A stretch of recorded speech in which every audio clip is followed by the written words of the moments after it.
네, 국내 뉴스 브리핑입니다. 저축은행의 예금금리가 3%대로 떨어졌습니다. 이제는 돈을 굴릴 데가 없다는 얘기가 나오고 있습니다. 먼저 오늘의 헤드라인 뉴스입니다. 연말 환율의 3대 변수, 스페인과 미 대선, 한국은행의 금리 인하가 변수로 작용하고 있습니다. 대규모 경기 부양론이 급부상하고 있습니다.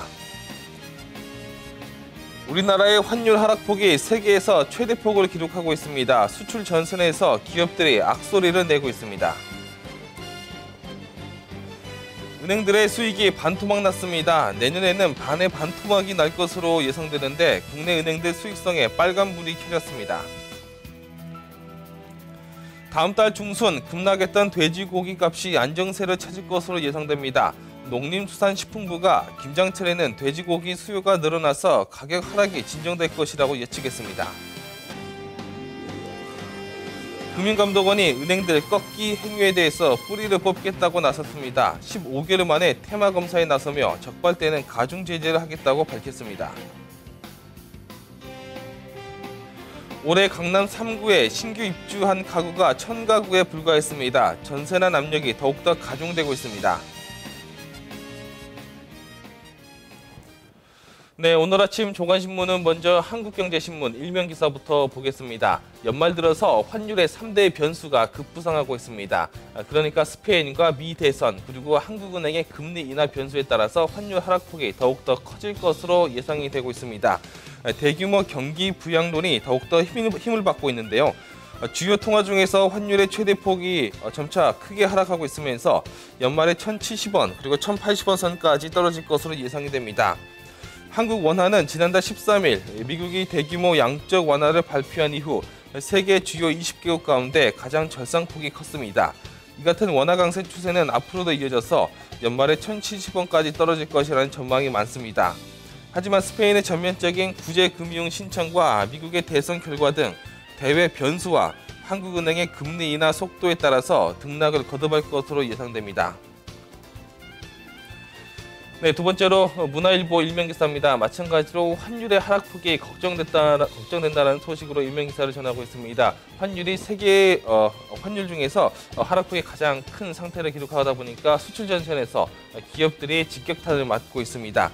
선진국의 양적 완화 정책이 시작된 이후 아시아를 중심으로 상당수 국가들의 통화 가치가 상승한 가운데 원화 가치 상승폭이 세계 주요국 중에서 가장 큰 것으로 조사됐습니다. 그만큼 수출 가격 경쟁력에 타격이 우려됩니다. 한국은행과 금융감독원에 따르면 유럽중앙은행이 기준금리를 전격 인하하며 양적 완화 정책을 본격화한 지난 7월 초 이후 미 달러화에 대한 원화 가치가 이달 26일까지 4.3%나 상승했습니다. 이는 세계 주요국 통화 중에서 가장 큰 절상률입니다. 네, 다음으로 매일경제 일면 기사입니다. 은행들의 수익이 반토막 났습니다. 하지만 내년에는 이 반의 반토막까지 날 수 있다는 얘기가 나오면서 불안에 떨고 있습니다. 국내 은행들 수익성에 점차 빨간불이 켜지면서 걱정이 커지고 있는데요. 저금리, 저성장 시대가 본격적으로 도래하고 있기 때문입니다. 가상금리와 수수료 인하 등 은행권에 대한 사회적 압박이 계속되고 있다는 점도 은행들이 부담을 느끼고 있습니다. 이미 은행권 수익성은 올해 들어서 급감하고 있는 추세입니다. 금융감독원이 집계했던 국내 은행의 3분기 순이익은 7조 5천억 원입니다. 작년 같은 기간에 비하면 4조 8천억 원, 무려 40% 가까이가 감소했습니다. 네, 파이낸셜 뉴스입니다. 다음 달 중순부터는 급락했던 돼지고기 값이 안정세를 찾을 것으로 예상이 됩니다.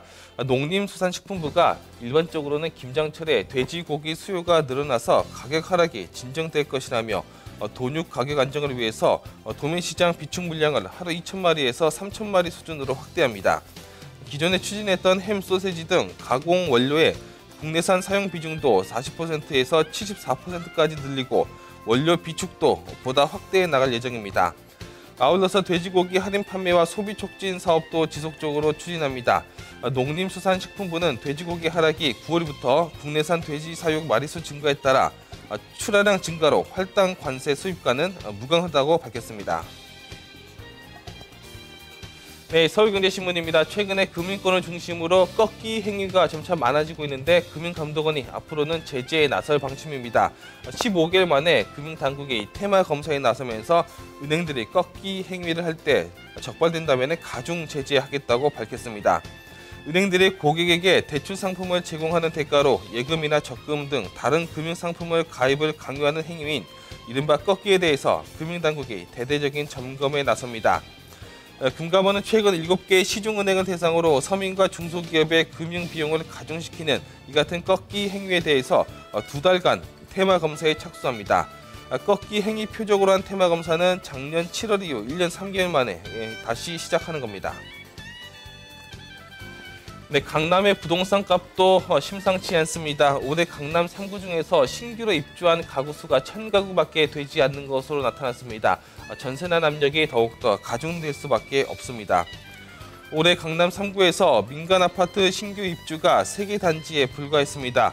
작년보다 1개 단지가 늘었지만 가구 수는 오히려 줄었습니다. 앞으로도 강남에서 민간 아파트 공급이 충분치 않아 만성적인 전세시장 불안을 불러올 수 있다는 우려가 커지고 있습니다. 문제는 앞으로도 강남 3구에서 신규 민간 아파트를 보기가 쉽지 않을 것으로 예상됩니다.